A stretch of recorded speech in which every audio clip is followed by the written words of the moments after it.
I think the most frustrating thing is when you have really good potential, but you let it go to waste. That's what I'm going to talk about today.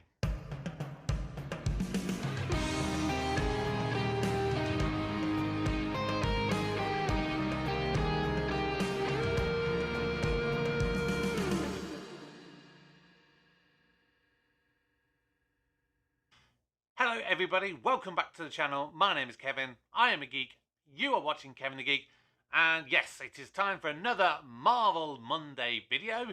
If you are new, please do like the video, subscribe to the channel and turn on notifications. Now at the time of recording this video, it is the weekend that Guardians of the Galaxy Volume 3 has just come out in the cinemas. So all the information is accurate up to this point, if you happen to be watching in the future. But as of right now, when watching that movie, that's what got me thinking.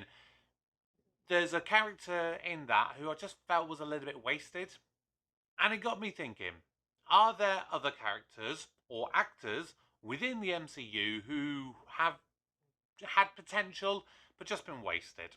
So I have gathered my top 10 list at the time of recording of what I feel are the most wasted potentials. You may of course disagree with what I'm going to say on this list, or may have them in different positions. Whatever your thoughts are, drop your comments down below.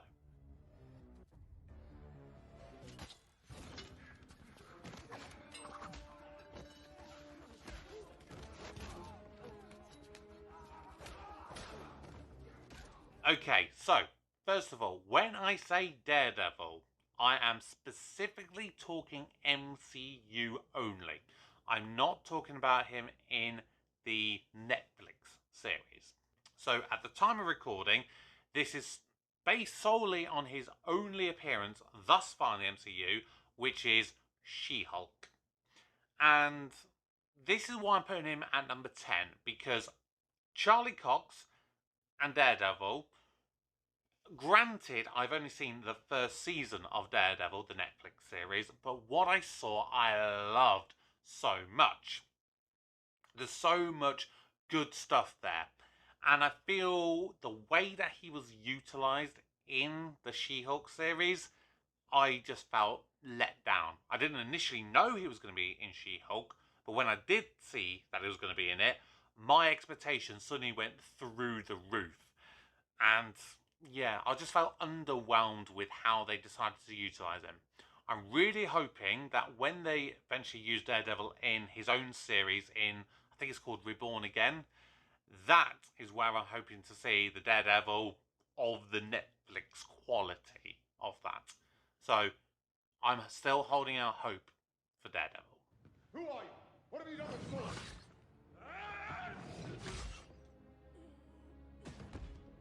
I'm Hela. So, Lady Sif and the Warriors 3.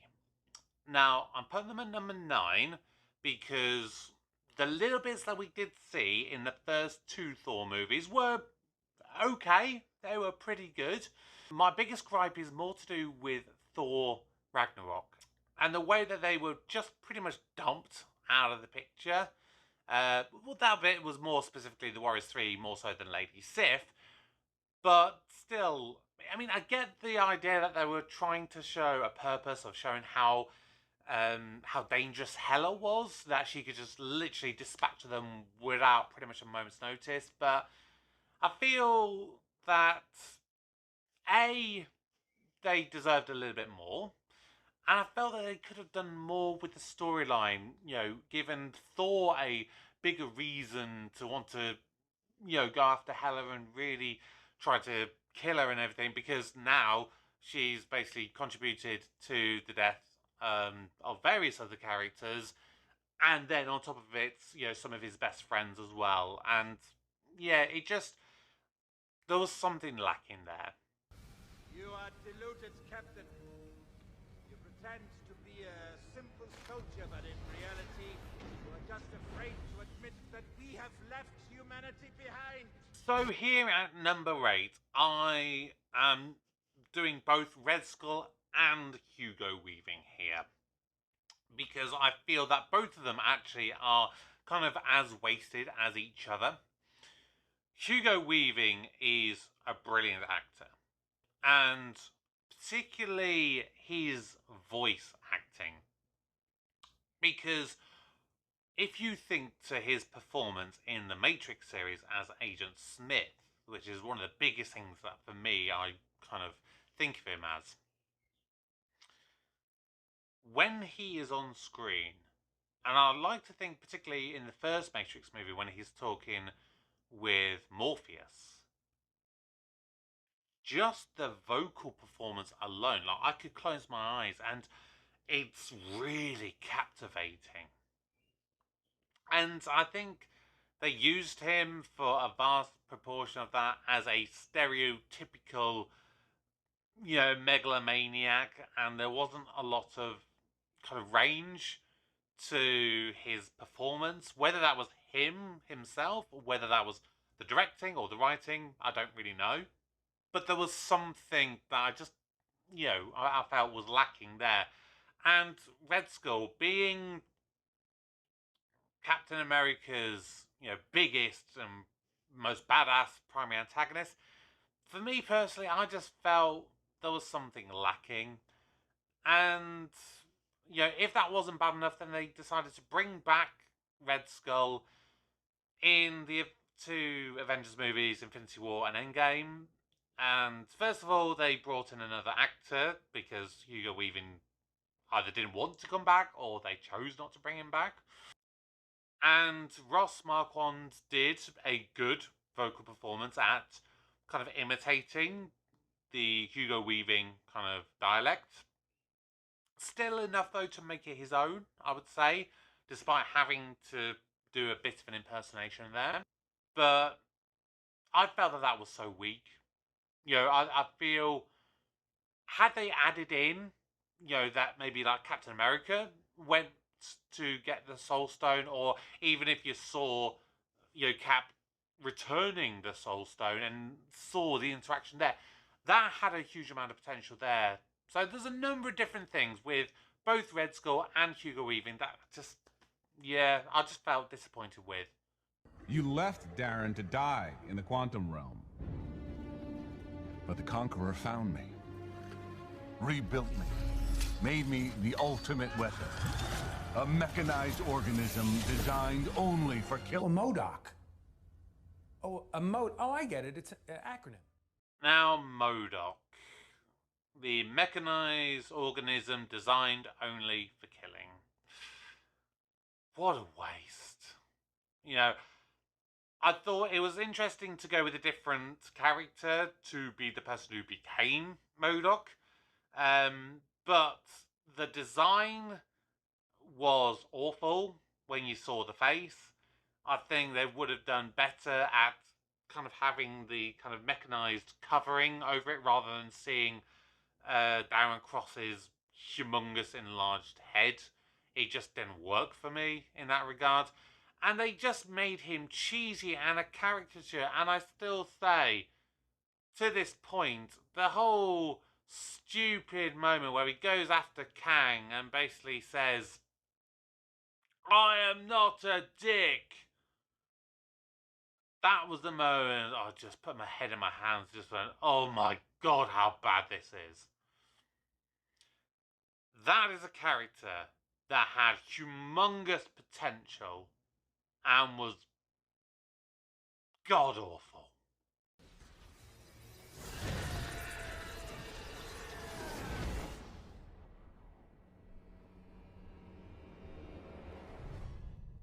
Now, for this one, we are more focusing on the actors here.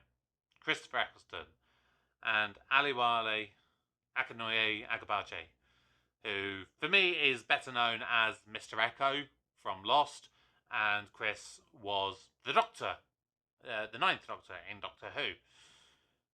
Both of these have the ability to give amazing performances if they're given the right role and the right direction and writing for it. Aliwale, when he portrayed Mr. Echo in Lost, there was something amazing with what they did with him. that you've got this humongous beast of a man, but he was like a priest, and so he had a really soft voice, and just the whole juxtaposition of the character was amazing. Here they basically used him as a beast. That's all that he was used for. And you could have got anyone in to do that. So he was a waste in that. And, you know, Chris Eccleston as the Doctor, he's had some incredible moments. He's been badass, he's been emotional, he's been sympathetic, empathetic, all these different things. And for whatever reason, like that, I would say it's more probably the writing and the direction that let both of these truly great actors down.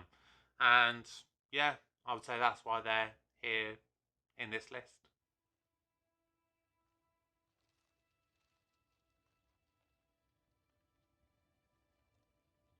You didn't see that coming.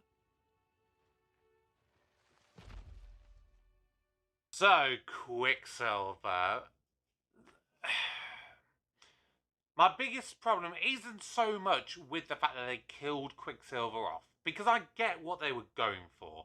You know, they really wanted to subvert the audience's expectations. They either thought, realistically, if someone was going to get killed off at that time, I think it would have been most likely to have been Hawkeye, because he was probably the most underdeveloped character within the Avengers. So when he didn't die, that was a subversion of expectations.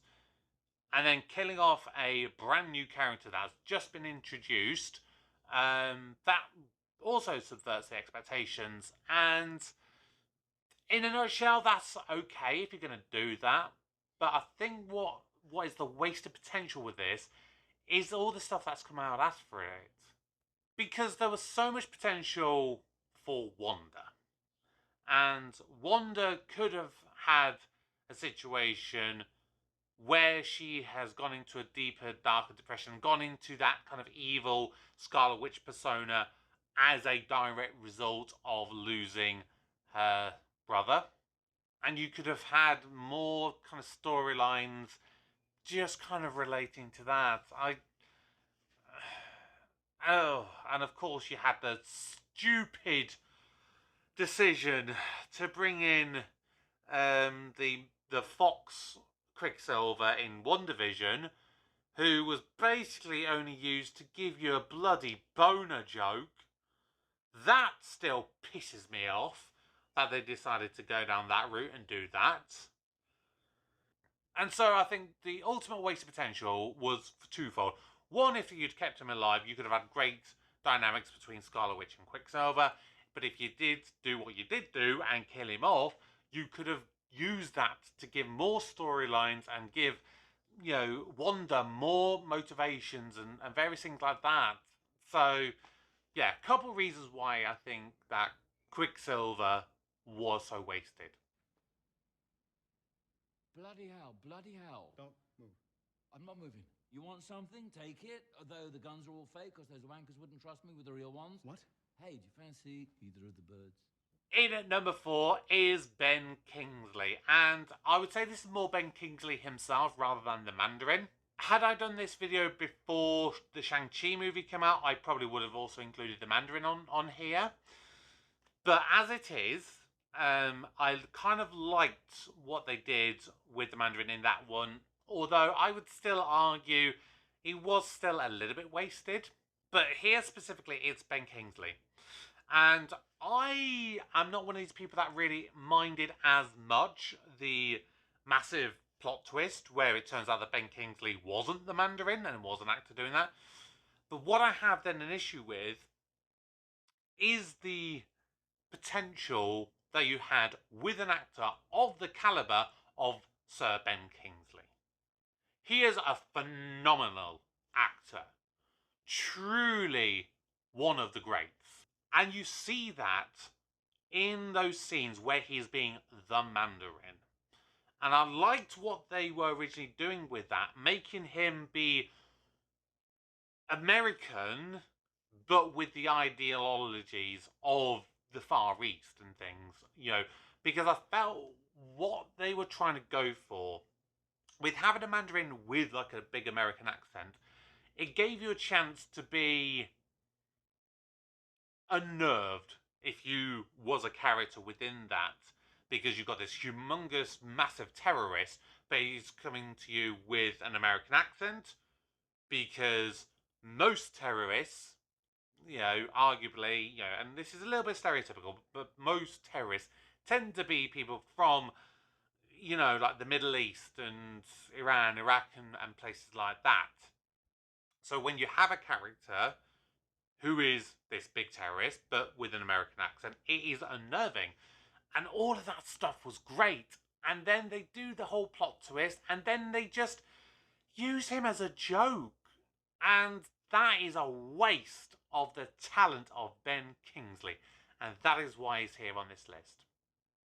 Now we're going to move into the top three, and all three of these are wasted in the fact that, not so much that it was bad performances or anything like that, but you had so much potential because they were so good. Check these out. Each one is for a kill. You can scar yourself as much as you like. To them, you'll just be an outsider. You're crazy to think that you could walk in there. Now, I freaking loved what they did with Killmonger and the juxtaposition between T'Challa and Killmonger, two very different ideals based kind of around on their upbringing, and they kind of clash with that. Now, at the time that they filmed Black Panther, of course, they did not know that Chadwick Boseman sadly would pass away. So it is kind of with a little bit of retrospect, but even so, at the time when I watched that movie, I thought, he is an amazing villain. Why the hell are you killing him off? And secretly, I had hopes, and especially going into the second Black Panther, Wakanda Forever, I was really hoping that it would turn out that he wasn't actually dead, and they would have, done something that keeps him alive, and ultimately they can rejuvenate him and try to kind of not retcon him as such, but like reprogram him and get him to think in a better way.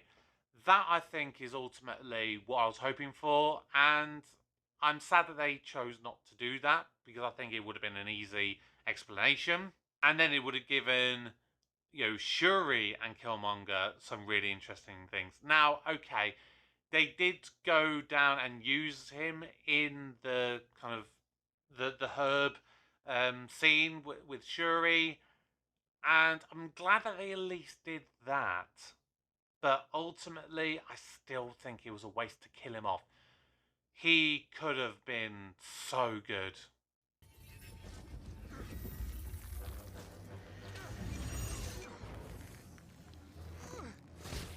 You'll find removing a dead mouse spell troublesome. You'll only wish you were dead.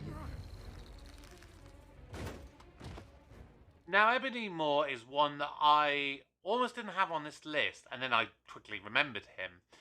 And I think, again, my ultimate reason is the tiny bit that you saw of him in Infinity War. He was freaking brilliant. And he was really the only one of the Black Order that I actually kind of paid any attention to, and really kind of wanted to see more of. He was just such a badass. He really, really was. And everything within that initial fight scene that they did with him was great.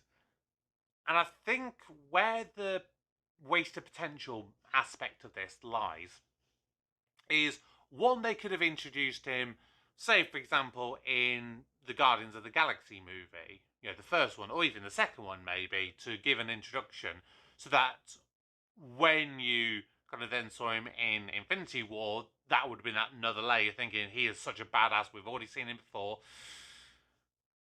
But then also kind of afterwards, because I understand why they got rid of him quite quickly in Infinity War, because it was Thanos' movie. It wasn't about the Black Order, and there is that potential that Ebony Moore could have maybe just overshadowed Thanos slightly when you got to the sort of the culmination of the movie. But in Endgame, he was in the movie probably in total like a minute, minute and a half, 2 minutes at most. I don't remember him speaking other than him going, "Sire." So, yeah, again, great character, great power set, really felt genuinely dangerous, but they should have used him more. And finally, we come to my number one pick. Oh, yes. Oh, yes, yes, yes. Is it my birthday? You got it. What did you do? What did you do? Oh. Is this what I think it is? Yes, it is. Justin Hammer. I think one of the shining lights of the MCU, and I think the biggest waste of potential. I loved Sam Rockwell and what he did with that character. And there has been potential to bring him back. They even kind of brought him back sort of briefly in the whole one-shot mini thing that they did, the All Hail the King, which was done as a way more so to tease the actual Mandarin, which, okay, you didn't really need to see that, but it was nice to see a bit more and give a sense that actually, yeah, there is going to be another like proper Mandarin. But then it sort of teased Justin Hammer a little bit, and I think what he did in Iron Man 2, he was the shining light on a, let's be honest, a not great movie. I still don't think it's quite as bad as a lot of people make it out to be, but it was, on the lower end of the Marvel stuff. So ultimately, I would really like to see Justin Hammer come back.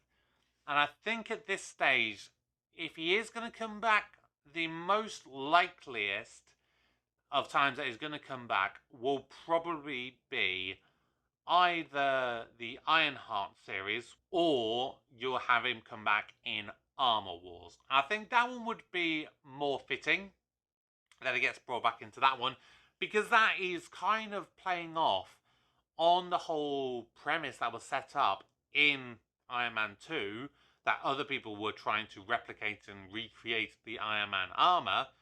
And at the time, they were saying, yeah, most countries would probably be a good 10 years away or so from being able to replicate that.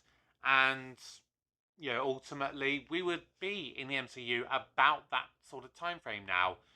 So, those are my top 10 thoughts of which actors and characters were wasted so far in the MCU.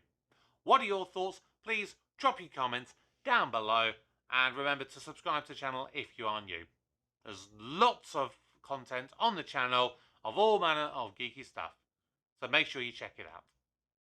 Until next time, my name's Kevin, I'm a geek, and you've been watching Kevin the Geek. Goodbye.